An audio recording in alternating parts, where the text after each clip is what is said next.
run for office. Well, that lasted for a few seconds. So I put my head back down, I kept on working. Well, my youngest went off to college this year. As I said, family's been first for me, and I wasn't going to consider running for office, frankly, until my kids were, on their way. I have 2 kids at Purdue. My oldest son went to college in Colorado. He majored in skiing and minored in college, but the good news for me is he came back to the ski area, and now he works with me and is doing a great job. And I'm so excited about continuing that legacy of the family business. But I felt the same thing that Don talked about. It's about opportunity, and I looked at my kids and said, how do I encourage my kids to be entrepreneurial? And when I thought about it, I realized, man, I cannot, in all good faith in today's world, say to my kids, put your head down, take some risk, work really hard, and eventually, you'll be successful. Now, when I talk to young people, and I'm giving a speech at the Greensburg County FFA next week, and I'm thinking about what I'm going to say, but that's always been what I've talked about with young people, and try to get them to understand that in my family's life, working hard and taking risks to be successful, it was a 25-year process. We had to put our head down for 25 years. Many of you that are farmers, you still got your head down. You're trying to make it every year, and people want instant success. But for me to tell my kids, put your head down, take a risk, and work really hard, and you're going to get there, I had to take a pause moment and said, there are so many fences around opportunity right now. I'm not sure that I can get my kids to overcome that, even with all my experience. And that was the moment I said, well, I got to do something. I'm in a position that I can. I should. I hate the word politician as well. I consider myself getting involved in government, not politics. I know that's naive. I like to be naive in that regard, but I want to look at it from that perspective because, as much as we dislike a lot of things that government is about, it is a structure. That Constitution was something valuable that sent us, down the road. And so government has a role, but I want to make sure that it's limited. Because finally, I want to say just a couple more things. It's always come down for me that I believe in people. When you were talking about progressivism, if you look at the tenets of progressivism, it comes down to the fact that they don't believe in people. They think government has to take care of people. I've seen it over and over again. I said we've had close to 10,000 young people come through Perfect North Slopes to get their first job. We basically have 3 rules. Exceed expectations. We want our young people to exceed expectations. And when we tell young people to do their best, ask them to do their best, and expect them to do their best, they do. Our policy is do the right thing. People think that young kids don't know how to do the right thing. They do. We just don't expect it of them. And in my businesses, we expect it of them, and they deliver. And then the last one is what my dad taught me, growing up on the farm taught me, is whatever it takes. If I got to clean the toilets, and I do, I got to clean the toilets. I tell everybody there, if you see me walk past a piece of trash, you need to call me out on it. Because even though my name's on a company, I'm going to pick up that trash, and I pick up trash wherever I go. It's sort of a running joke with my kids and my family when we're walking through the amusement park. If we see a piece of trash, we pick it up and throw it into the garbage can. And we all sort of laugh, so we just can't help it. So, it's those basic covenants that if you expect of people, if you believe in people, they will deliver. And I think that is compassionate. I think that's the core of conservatism. That's who I am. That's what I'm about. I was an ag teacher. I say this every time. I did my student teaching at North Decatur under Leon Crow. You guys know Leon Crow? Yeah, I learned a lot from that man. That was longer ago than I want to acknowledge today. But I'm pretty comfortable talking in front of a group, and I'm pretty passionate, and that's why we talk so long, because we get so passionate about what we're talking about, and I understand that. I would say The last thing that you need to consider about me is I'm not intimidated. You know, I've risked it all over and over. I tell my wife all the time as we started all these other businesses, and I know you know this. It's about the third or fourth time you sign on the dotted line for everything you own as collateral. Okay, it's the third time, it gets a little bit easier. By the fifth time, you see, give me the pen. I'm not intimidated. I'm gonna be a freshman senator in a big. It's complicated and it's a mess. But I'm not somebody that's going to need time to acclimate. If I think something's wrong, I'm going to speak up. And I think that's what you want. And when it comes to leadership, you mentioned Obama a couple times. If there's ever a shining example of the fact that popularity shouldn't be the measure of leadership, he's the poster child for that. He's a charismatic guy, you know what I mean? Hell, every once in a while I'm listening to his speech and I'm like, man, you know, he is quite a speech giver. But leadership is really about making the tough decisions, and I've had to do that in my life from a very early age.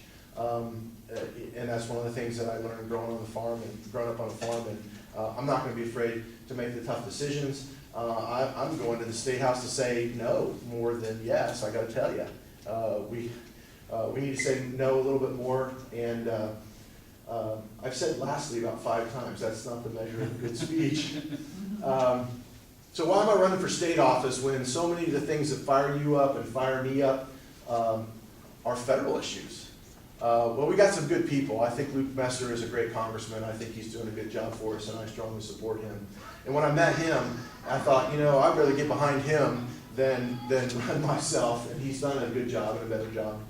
I was thinking about running and thinking I should participate, and you mentioned that Johnny Nugent endorsed me. Johnny Nugent didn't just endorse me, he recruited me. He came to my house, said, Chip, I'm thinking about not running. I've been there a long time. I know he hasn't been your senator for a long time, but for the periods of time in Jennings and Ripley and Dearborn, the man is revered because he's been a great public servant.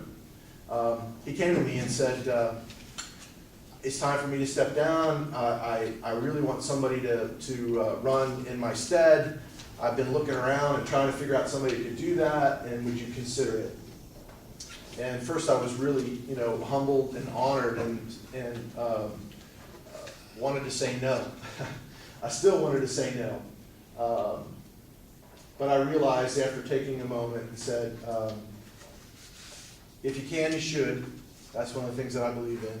I can run. I have really good people working with me in the businesses that I'm involved with, and they're supportive of this and giving me the opportunity to do it. And I talked to my wife and said, Ellen, this is going to be a life changer for us. What do you think? And she said that, you know, she felt as I did that we owe it to the community because we can to step up and give something back to southeastern Indiana. It's been really good to me and my family, and it's where I grew up, it's where I work, it's where I've lived my whole life, it's where I want to raise my kids, and I really want my kids to raise their kids there. And to do that, I got to make it a better place, and I'm willing to step up and try to do that. Besides Johnny Nugent's endorsement, I have the top rating from the NRA based on their questionnaire. Again, I don't have a voting record. This is new office to me. I went through an interview process, and I got the endorsement of the Indiana State Chamber of Commerce, which is really important to me as a business person. Along with that came the endorsement of the Indiana Manufacturing Association, because they know that I'm pro-business.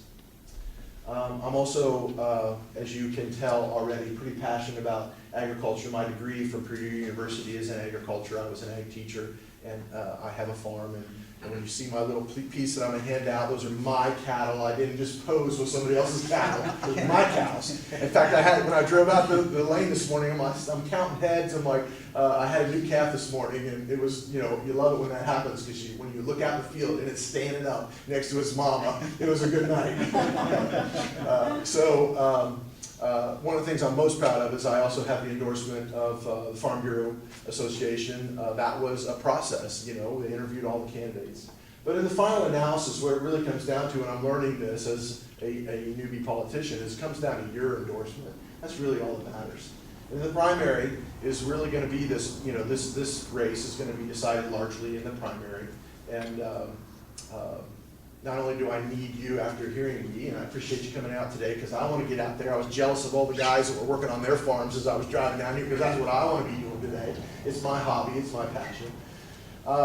But as you go back out, I hope I can get your endorsement and get you to go to the primary and vote. But more importantly, it's important for you to talk to the folks that you know and say, I'm a real guy and I'm doing this for the right reasons. I hope you feel that way. I hope I've convinced you, and I hope I can get your endorsement. Thanks.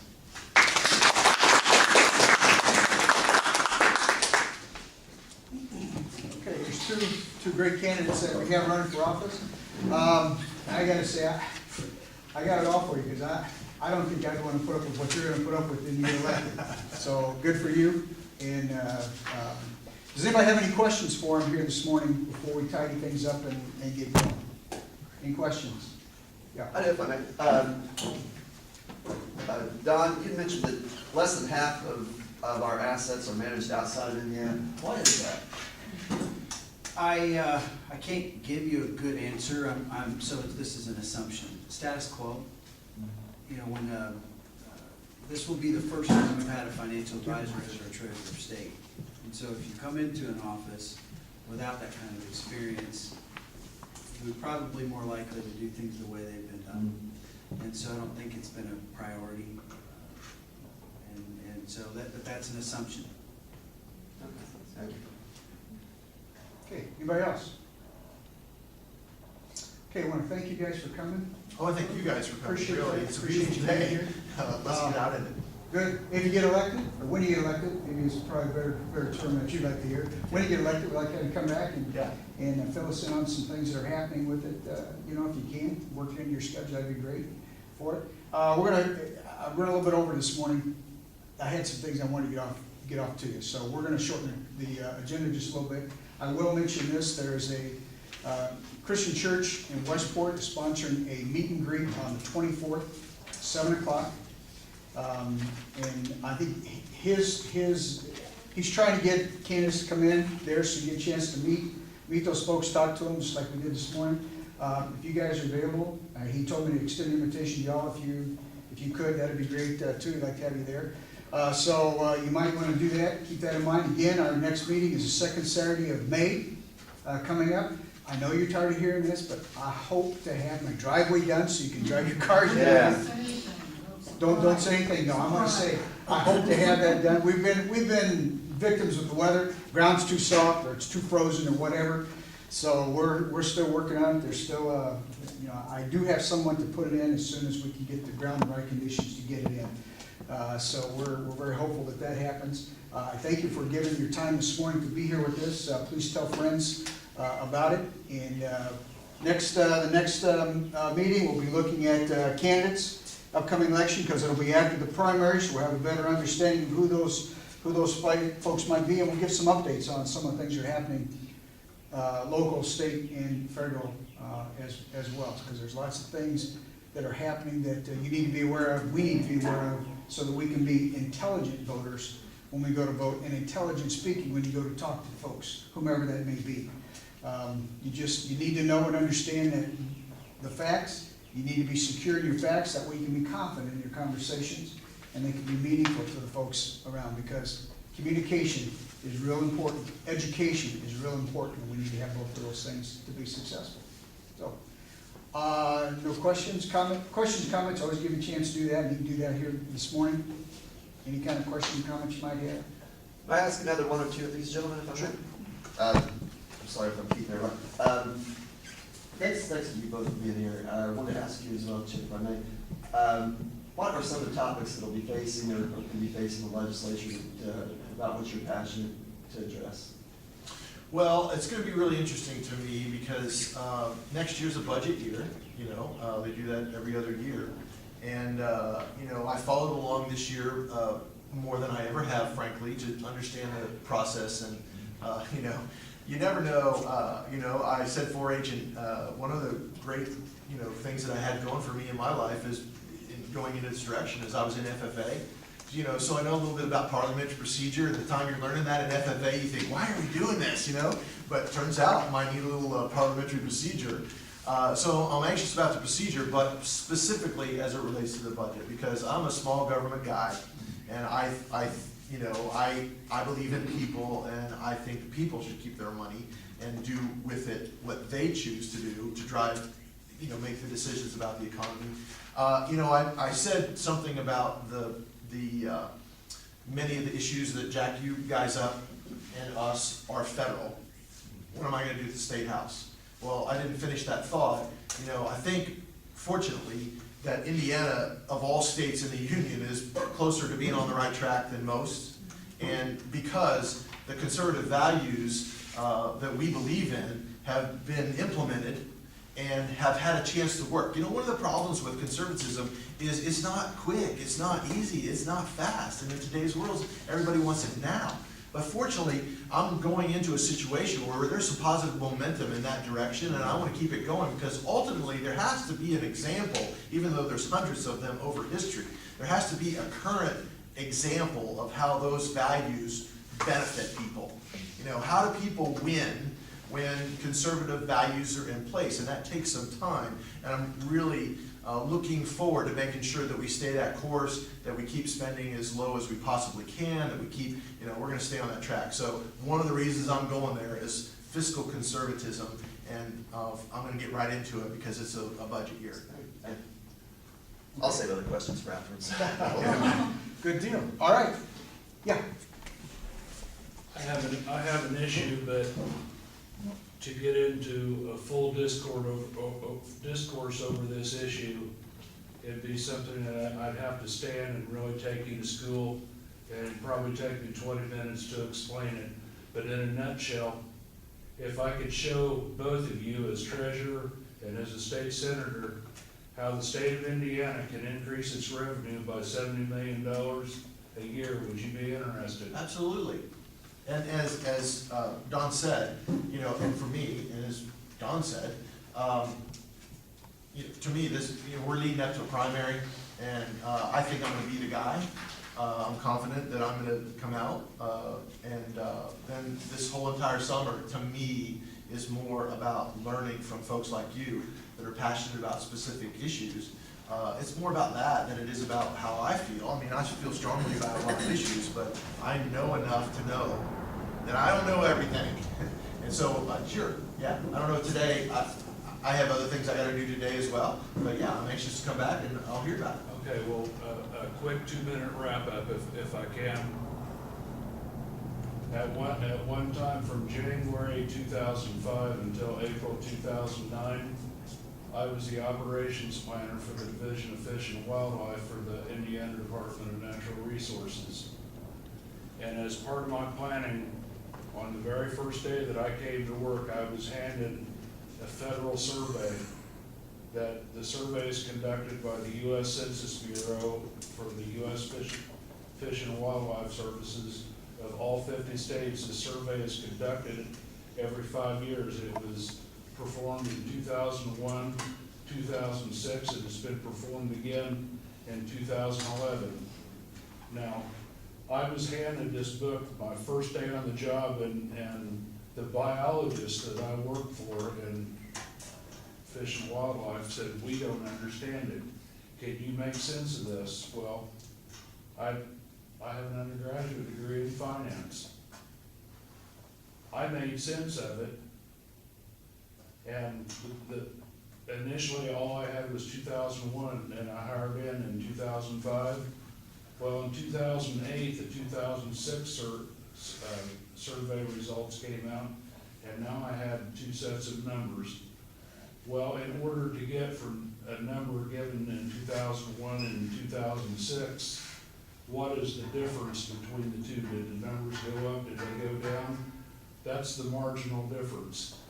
And the numbers that I crunched had to do with marginal difference. And it had to do with the number of hunters, fishers, and wildlife watchers who were going across state lines, spending money somewhere else, as opposed to out-of-staters coming in and spending, doing those activities here.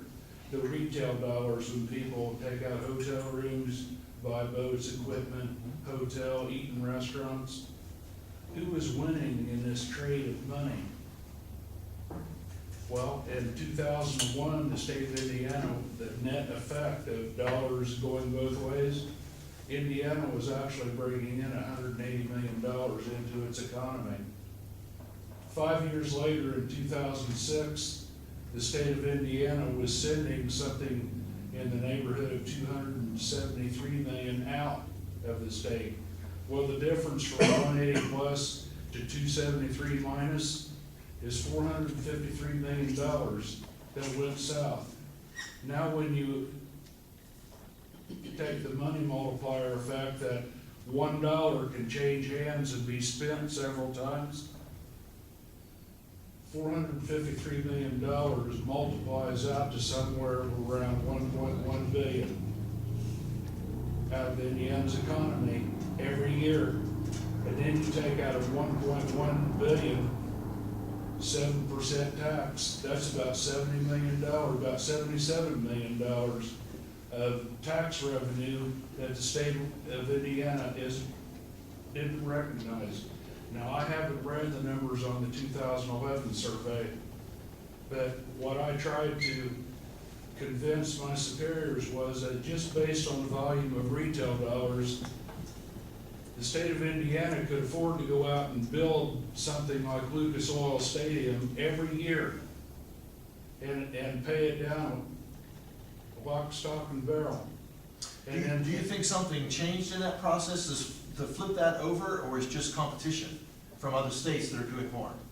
well, when you turn on the television and you see these ads that say, come to Michigan, come to Illinois, enjoy the wonders of Kentucky, where's Indiana in this? If you go to the Indiana Boat Sport and Travel Show that's held at the Coliseum Fairgrounds every February, well, you know, Nobody understands the issue you're talking about better than me. My business is bringing people from Ohio and Kentucky into Indiana to go skiing at Perfect North Slopes. We have about 300,000 visitors at Perfect North Slopes every year, and 70% of them are from out of state. So I'm doing my part on that. I believe firmly in what you're talking about, because it's what put my kids through college, that very process. well, I put together literally a booklet of numbers of all 50 states. I presented to the governor's office, to the lieutenant governor's office. I presented it to my state representative, Woody Burton. And anyway, first of all, the Department of Natural Resources, Woody Burton did a legislative inquiry, and they ignored him. And 3 months later, I went back and approached him and said, I wanted to know, what's the answer they gave you? And he acknowledged that he hadn't received an answer. So he sent a second one, and they lied to him. And Woody and I had a chance meeting at a Hardee's a few months later, and we had some harsh words right there. And well, I'll just leave it at that. We just had some harsh words. It happens that we met last week. I went to a Republican luncheon that they have the first Wednesday of each month in Johnson County. Woody and I was able to talk. I voiced to him what I'm voicing to you, that bureaucrats lied to him. And so now I'm gonna have to get together with the internet and show what it is that they said to him in a letter, and prove to him that they did mislead him, they misinformed him, and they did it purposely. Now, as state treasurer and as a state senator, how would you feel if a bureaucrat, if you sent an inquiry that you wanted to know, you had a need to know, and by virtue of holding office, you have a right to know, and a bureaucrat purposely mislead you?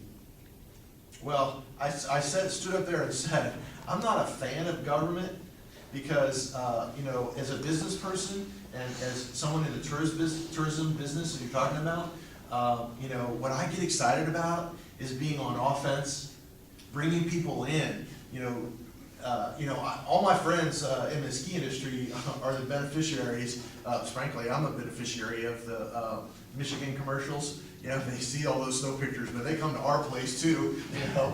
But that's what I love to do, is encourage people and say yes and come and invite people and be in the hospitality business. But where I run into a lot of problems, just the exact one you're talking about, is most of the bureaucrats, most of the agencies that are executing some authority are no people.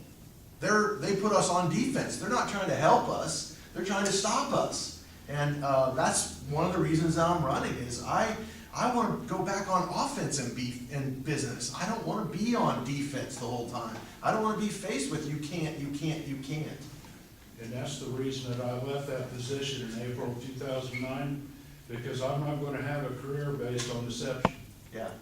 And yes, I was their guy, I was their operations planner, but when push come to shove, my loyalty is to the people and to the Constitution of the state of Indiana. It's not to the bureaucrat to save his job.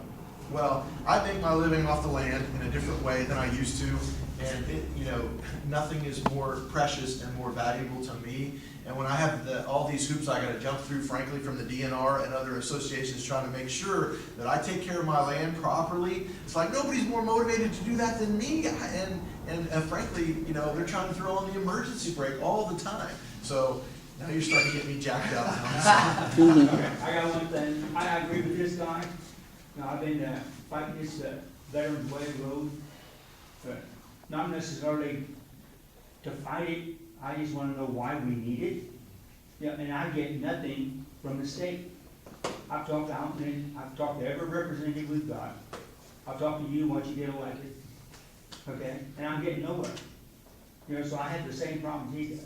Well, I think one of the challenges is and I've come to face this already, is I mentioned, the information age. There's so much information, and I go to meetings and people expect me to know about all this stuff. I don't know. It's only from people like you that are passionate about certain issues that you learn the particulars. I gotta tell you, I was very anti-lobbyist, I'm not meeting with any lobbyists, and I'm not taking any money from them, and then I've been educated by a bunch of people that say, you know what, people that are expert in particular areas, you need to sort through what they have to say. That's where you get your information. You're passionate about that issue, you're passionate about another issue, you take the time to study it, you're gonna give that information to me, I need to hear it. And ultimately, it comes down to me sorting through it. Lobbyists are overtly passionate about that. Their particular subject is their job, but they have information. Different people are, overly passionate about certain subjects. You kind of have to balance that, but it's only through talking to folks you get the information. But I will tell you, the number of subjects, because the government has become so gigantic, is a little overwhelming. And I'm a guy that, I didn't know a darn thing about the ski business until I opened one. I think it's key too, you hit on a couple of things here. These guys have information that you can't have, so it's important that they did that to you, but just as important too is that after that happens, there's communications back somewhere, somehow, and I think that's where a lot of frustration is for most of us, is that we have this, we put the time and energy into it, passionate about what we're doing, and then nothing happens. Sure. I know Herschel, what you're talking about. I've dealt with lots of things he's dealing with locally. So not so much at the state level, but I'm sure the same thing's there. So it's important that communication comes back. And I guess what I'm saying is my sense is that a lot of public officials don't respond in the way you would like, because the answer is going to be, I don't know. And nobody likes to say, I don't know. I'm not afraid to say, I don't know. They send their aides. Yeah. Including volume of this. I don't know. But you can include, I can't, I've never talked to you about anybody personally. So we got lots of frustration. That's why I don't envy you guys. Yeah. Okay. I didn't mention, I'm going to have a card to give everybody in. I do have some yard signs. If anybody would care to take one, that would be awesome. That's a daunting task to get around. Thank you. All right. Thanks, guys. Thanks a lot, folks.